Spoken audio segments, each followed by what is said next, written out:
कुलदीप जी धनखड़।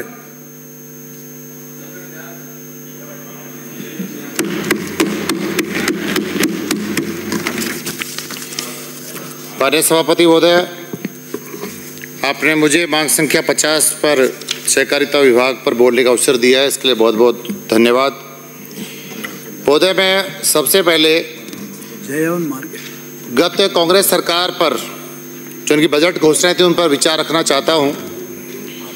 महोदय, अशोक गहलोत जी की सरकार में 2023-24 में दुर्घटना बीमा योजना में उनकी सरकार का कार्यकाल पूरा हो गया, उसके बाद भी कोई क्रियान्वित वो नहीं करा पाए। नोट तो करा के लाए नहीं। ना कांग्रेस का विजन था और ना ही उन्होंने कभी राजस्थान की 8 करोड़ जनता पर कभी ऐसा विचार किया जो उसका भला हो सके।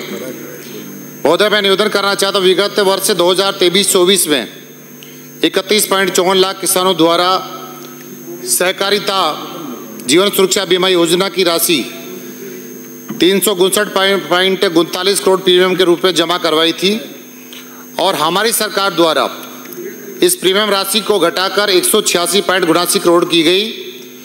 महोदय, इस प्रकार इस योजना में किसानों पर प्रीमियम का भार राशि 172.76 करोड़ से कम हुआ है। ये है माननीय भजनलाल जी सरकार की योजना और कांग्रेस की सरकार जो 5 साल तक राजस्थान में रही उसके विजन का अंतर। इसी प्रकार विगत वर्ष 2022-23 में 28.14 लाख किसानों द्वारा राशि रुपये 96.80 करोड़ प्रीमियम के रूप में भरी गई थी और चालू वर्ष में घटकर 82.18 करोड़ रह गई। इस प्रकार दुर्घटना बीमा में किसानों का प्रीमियम का भार राशि रुपये 14.62 करोड़ के से कम हुई है। ये राजस्थान के मुख्यमंत्री भजनलाल शर्मा जी का विजन है और मैं बहुत बहुत धन्यवाद देना चाहता हूँ प्रदेश के हमारे सहकारिता मंत्री आदरणीय गौतम दत्त साहब का। आपने अपने विभाग का काम संभालने के बाद किसान के हक की आपने चिंता की। महोदय, विपक्ष के द्वारा बार बार कहा जाता है कि सरकार के मंत्री ठीक प्रकार से हमारी सवालों का जवाब नहीं दे रहे। सवाल तो सुनना ही नहीं चाहते कांग्रेस के साथी, केवल सुर्खियों में मीडिया में रहने के लिए ऐसे विषय लेकर आते हैं जिनका राजस्थान की जनता का कोई संबंध नहीं है। केवल और केवल अपनी बात को मीडिया में रखने के लिए, हमेशा प्रचारित करने के लिए काम करते हैं और 5 साल में इनका ना कोई विजन था, ना किसी प्रकार का उद्देश्य था और बहुत सारे संकल्प इन्होंने लिए थे। उन संकल्पों का जिक्र मैंने पहले भी कई बार कई विषयों पर रखा है। महोदय, हमारी सरकार द्वारा वित्तीय वर्ष के दौरान सहकारी बैंकों के माध्यम से करवाए जा रहे जीवन बीमा निगम दुर्घटना बीमा के प्रीमियम की राशि में किसानों को राशि 187.22 करोड़ की राहत प्रदान की गई है। मैं बहुत बहुत धन्यवाद देना चाहता हूँ हमारी सरकार को। साथ ही महोदय, मैं निवेदन करना चाहता हूँ, विश्व की सबसे बड़ी अन्न भंडारण योजना के अंतर्गत हमारी सरकार ने गबड़वाली पैक्स में 2000 मैट्रिक टन गोदाम निर्माण एवं 500 मैट्रिक टन के 100 गोडाउन स्वीकृत कर प्रथम किस्त जारी की जा चुकी है। ये बहुत सरकार साधुवाद की पात्र है।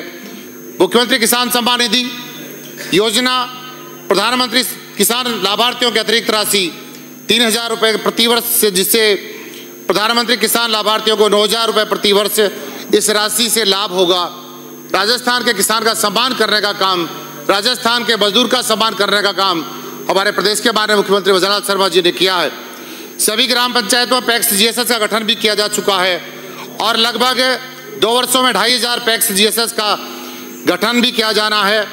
ब्याज मुक्त फसली ऋण योजना के अंतर्गत 35 लाख अधिक किसानों को 25,000 करोड़ का ब्याज मुक्त आपातकालीन ऋण प्रदान किया जा रहा है। इस प्रकार योजना हमारी सरकार ने बनाई है। मैं सरकार को बहुत बहुत साधुवाद देता हूँ। सहकारी गोपाल क्रेडिट कार्ड योजना में 2.5 लाख से अधिक पशुपालकों को ब्याज मुक्त ऋण उपलब्ध कराया जाना हमारी सरकार का जो एक उद्देश्य था, सरकार उस पर काम कर रही है। और साथ साथ निवेदन करना चाहता हूँ, राज्य में 6781 पैक्स में कंप्यूटराइजेशन हेतु हार्डवेयर इंस्टॉल किया जा चुका है। 2683 पैक्स को गो लाइव किया जा चुका है। हमने राजस्थान में कहा, हमारी सरकार साथ साथ राजस्थान के अलावा भी देश में प्रधानमंत्री नरेंद्र मोदी जी के सानिध्य में हमने कहा था, गोपालक हैं गौ माता की रक्षा के लिए हमारी सरकार लगातार काम कर रही है। और सबसे बड़ा काम जो हमारी सरकार ने किया और साथ में हमारे देश का सम्मान जिससे बढ़ा, संयुक्त राष्ट्र द्वारा 2025 को अंतर्राष्ट्रीय सहकारिता वर्ष घोषित किया जा चुका है। ये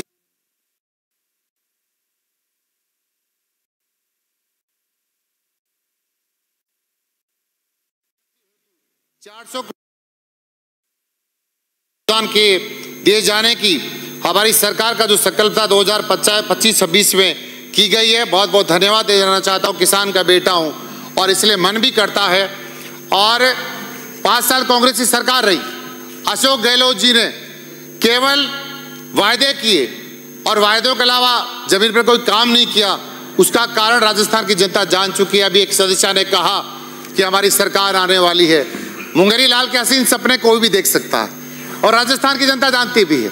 1 साल का कार्यकाल जो हमारा रहा, इसको 5 साल के कार्यकाल से आप तुलना कर लीजिए, कितना पैसा हमने दिया है। इस बात के लिए मैं, आप तो किसान की बेटी हो, आपके लिए भी कहना चाहता हूं, बहुत बड़े नेता की आप पुत्री हैं जिन्होंने हमेशा किसान के नाम पर काम किया है। आपको तो इस सरकार को धन्यवाद देना चाहिए बहन जी। आपके पूरे झुंझुनू और सीकर जिले में पानी के नाम पर बड़े बड़े नेताओं ने चुनाव लड़े हैं। 5-5 दशक निकाल दिए सभापति महोदय, लेकिन पीने का पानी लाकर झुंझुनू सीकर में नहीं ला पाए। लेकिन राजस्थान के मुख्यमंत्री भजनलाल शर्मा जी को धन्यवाद देना चाहता हूं बहन जी। और मैं तो आपसे भी कहूंगा कि आप भी धन्यवाद दीजिए। राजस्थान में जो पीने का पानी आएगा, सिंचाई का पानी आएगा। मैं पिछले दिनों लोहारों से आ रहा था, मैं रास्ते में किसानों से मिला। कुछ एक किसान की दुकान पर बैठे हुए थे, जो है खेती बाड़ी की दुकान थी जहाँ पर पेस्टिसाइड का और जहाँ खाद मिलता और बैठे हुए थे। मैंने पूछा पानी की हालत क्या, उन्होंने कहा धनखड़ साहब पीने का पानी तो आपकी सरकार लेकर आ रही है। आपके मुख्यमंत्री महोदय का धन्यवाद हम ज्ञापित करना चाहते हैं आपके माध्यम से। और मैं महोदय निवेदन करना चाहता हूँ, राज्य सरकार द्वारा सहकारिता कानून को प्रासंगिक एवं प्रभावी बनाने के लिए नए कोऑपरेटिव कोड चलाए जा रहे हैं। महोदय मैं निवेदन करना चाहता हूँ प्रदेश के सहकारिता मंत्री महोदय से, मेरे इलाके में आपने बहुत कुछ दिया है, जिसमें आपने जीएसएस के निर्माण के लिए गोडाउन्स का पैसा भी आपने दिया। लेकिन मैं सहकारिता मंत्री महोदय से आपके माध्यम से निवेदन करना चाहता हूं, मेरा विराटनगर पौराणिक नगरी है, यहाँ पर केवीएसएस का निर्माण आज तक नहीं हुआ और मैं आशा नहीं पूरा भरोसा है कि सरकार इसको शामिल करेगी। जो विराटनगर एक ऐसा क्षेत्र रहा जिसका बड़ा राजस्थान में पूरे देश में एक इतिहास में नाम लिखा हुआ है। मैंने पहले भी कई विषयों पर चर्चा की है। तो मैं मांग करता हूं सरकार से कि नवीन क्रय विक्रय सहकारी समिति की स्थापना विराटनगर में की जाए। साथ ही जो नवीन ग्राम सेवा सहकारी समितियां हैं, जिसमें बाड़ी जोड़ी है, रामपुरा है, इसमें सहकारी समिति का गठन पूर्व में हो चुका है और हमारे किसान हमेशा मांग करते रहे गोडाउन्स की स्वीकृति। मैं समझता हूँ हमारे सहकारिता मंत्री महोदय इसमें विचार करके और निश्चित रूप से विराटनगर में इसका किसानों को लाभ देने का काम करेंगे। और महोदय निवेदन करना चाहता हूँ, क्रय विक्रय सहकारी समिति पावटा में पूर्व बन चुकी है, उसका गोडाउन्स के लिए भवन निर्माण के लिए पैसे की आवश्यकता है और पूरी बेल्ट किसानों की बेल्ट है, जहाँ पर हमेशा किसान भाई धरती का सीना चीरकर हमारे देश की जनता के लिए अनाज पैदा करने का काम करते हैं। ऐसे किसान की भावना को ध्यान में रखकर और मेरे क्रय विक्रय सहकारी समिति पावटा में भवन निर्माण के लिए गोडाउन और उसका भवन निर्माण करने की स्वीकृति प्रदान करेंगे।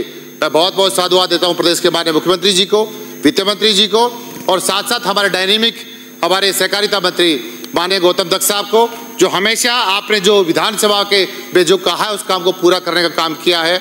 मैं बहुत बहुत धन्यवाद के साथ अपनी बात को समाप्त करता हूँ। भारत माता की जय।